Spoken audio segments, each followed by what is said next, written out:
আমরা এসে পড়েছি বাইশটিলায়। এই যে এখানে মাছ দেখেন, সবাই মাছ কিনতেছে। এটা হচ্ছে গিয়ে লোকাল হাওড়ের মাছ, খেতে খুবই মজা। দেখতে পাচ্ছেন হাওড়।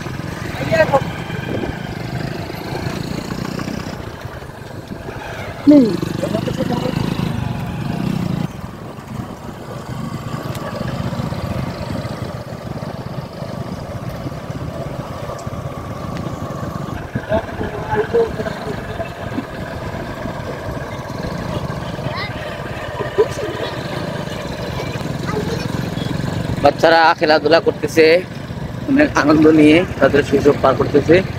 এই শৈশবটা আমরাও পার করতাম এক সময়। এই যে ভিউটা দেখতে পাচ্ছেন হাওড়ে, এখানে ধান চাষ করা হবে এখন। এই মুহূর্তে মাছ চাষ করা শেষ। এই যে অনেকে মাছ মারতেছেন, এই মাছগুলো কিন্তু আমাদের লোকাল মার্কেটে যায়। সূর্য কিন্তু আরো ডুবে গেছে, হেলে পড়েছে পশ্চিম আকাশে। এই যে দেখতে পাচ্ছেন কত মানুষ, কত দর্শনার্থী এখানে। এই যে কাজ চলতেছে, এখানে আমরা নামলাম।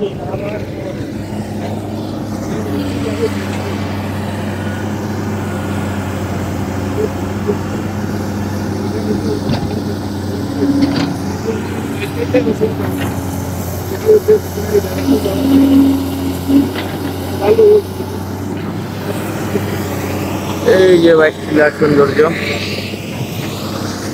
দেখতে পাচ্ছেন, কত দর্শনার্থী এখানে ভিড় করতেছেন।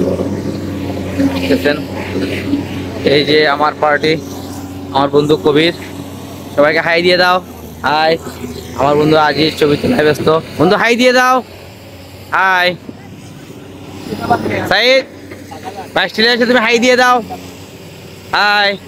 অমন হাই দিয়ে দাও। হাই। রনি হাই দিয়ে দাও। হাই। হাই দিয়ে দাও, হাই দিয়ে দাও। এই যে ফ্রন্ট ফুটের ছেলে, হাই দিয়ে দাও। হাই। এই যে বাইশটিলার সৌন্দর্য আপনারা দেখতে পাচ্ছেন, কাজ চলতেছে। এই রোডটা চার লেনের হবে। এটা বাদাঘাট জেল হয়ে সোজা এয়ারপোর্টের দিকে চলে এসেছে। এখান থেকে আপনি বুলাগঞ্জের রাস্তা, এয়ারপোর্ট থেকে সোজা আম্বরখানা, তারপরে শহরে ঢুকতে পারবেন। তবে ভবিষ্যতে বিশ্বনাথ থেকে সরাসরি এই রাস্তা দিয়েই হয়তো যাতায়াত করা হবে। যেমন বিশ্বনাথ থেকে সরাসরি আপনি চলে আসতে পারেন টুকের বাজার থেকে সরাসরি জেল রোড হয়ে, নতুন জেল হয়ে এই সরাসরি এই এয়ারপোর্টে এইদিকে হয়ে পরে আওলাদের দিকে চলে যাবে এটা রাস্তাটা। সেটাই। এখানে মামুন আছে, আমি আছি, সাইদ আছে, হিরো আছে। আমরা সবাই আড্ডা দিতেছি। সবাই আমাদের দোয়া করবেন। Tata, bye bye. আড্ডা চলুক।